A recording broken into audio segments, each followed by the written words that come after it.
পার ঘাটাতে মহন্ত কয়তর ঘোর নিদান দিত। আবাজান এই গানগুলা আমাদের জন্য রেখে গিয়েছে আমাদের পূর্বপুরুষেরা।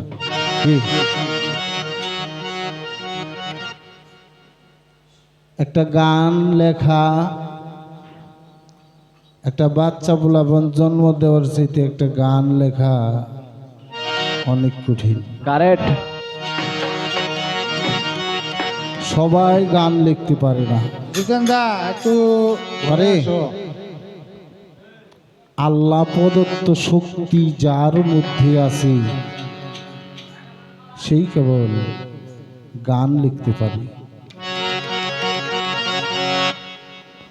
তো আমি রফিক সরকারকে ভুল ধরি না, যেহেতু আমার এলাকার মানুষ।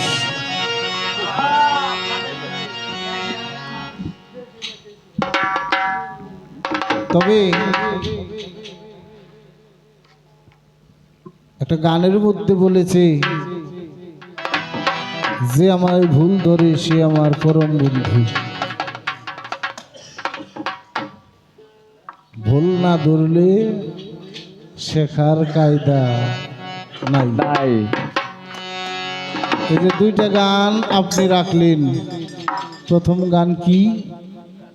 জনমে জনমে ধরে গো দয়াল থাকবো তোমার চরণ দাসী হইয়া, আমার পাপী দেহ ধন্য হবে তোমার চরণ ছোঁয়া পাইয়া, আমার দরদি থাকবো তোমার চরণ দাসী হইয়া হইয়া।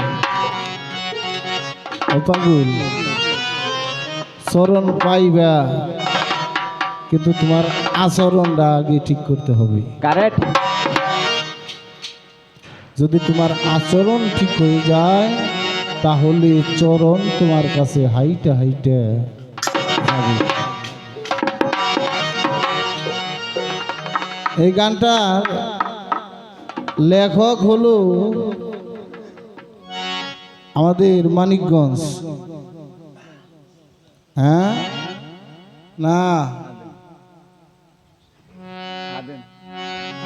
খাদেমের দেওয়ান খাদেমের লেখা এই গান। তো যিনি লিখছে তার নামটাই বলা উত্তম, ঠিক না হলে গান গাওয়াটাই বৃথা।